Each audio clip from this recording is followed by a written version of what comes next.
নমস্কার বন্ধুরা, স্টিভ ব্লকে সবাইকে স্বাগত। এই যে শোল মাছ দেখতে পাচ্ছ, নুন হলুদ দিয়ে রেখেছি। তো মাছগুলো আজকে ঝাল করব সর্ষে বাটনা দিয়ে। দেখো কিভাবে ঝাল করব, দেখো। এবার শিলনোড়ায় বেটে নেব। কটা নিয়েছি আদা আর সর্ষে, কটা শুকনো লঙ্কা, তোমরা যেমন ঝাল খাবে তেমন লঙ্কা নেবে। এবার আমার বাটা হয়ে গেছে, দিয়ে এবার যাবো উনুন শালের দিকে রান্না করতে। তেলটা গরম হয়ে গেছে, এবার দিয়ে দেবো মাছ।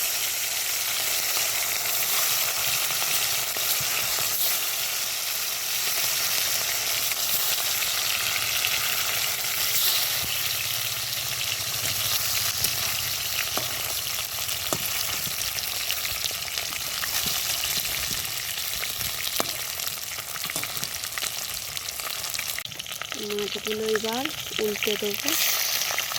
এক পিঠ ভাজা হয়ে গেছে, উল্টে দেবো মাছগুলোকে।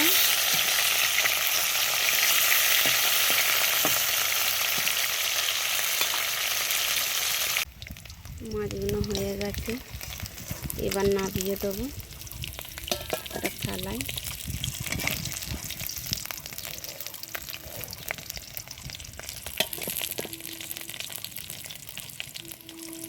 এই মাছের দিয়ে তেলে দিয়ে দেবো কালো জিরে আর পেঁয়াজ।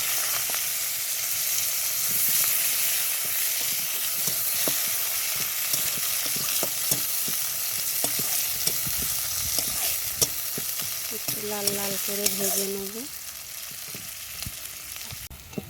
পেঁয়াজ লাল লাল করে ভাজা হয়ে গেছে, এর মধ্যে দিয়ে দেবো হলুদ গুঁড়ো, জিরে গুঁড়ো আর ধনে গুঁড়ো, স্বাদ মতন নুন, আর যেইটা আমি বেটে রেখে দিয়েছিলাম সেইটা দিয়ে দিলাম।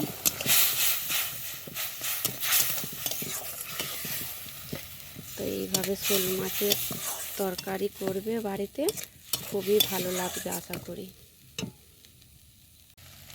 মশলাতে তেল ছেড়ে দিয়েছে, কত সুন্দর মশলাটা লাগছে। এরকম মশলাটা আগে কষে নিতে হবে। কষে নিয়ে এবার পরিমাণ মতন জল দেবো, জল দিয়ে ফুটিয়ে নেব। আমার শোল মাছের তরকারিটা হয়ে গেছে। তো এই শোল মাছের তরকারি রেসিপিটা কেমন লাগলো কমেন্টে বলবে। আর যারা যারা আমার নতুন দিদিভাই দাদাভাইরা আছো, সাবস্ক্রাইব করো, কমেন্ট করো, আমার ভিডিও বেশি বেশি শেয়ার করো। দেখা হবে আবার পরের ভিডিওয়।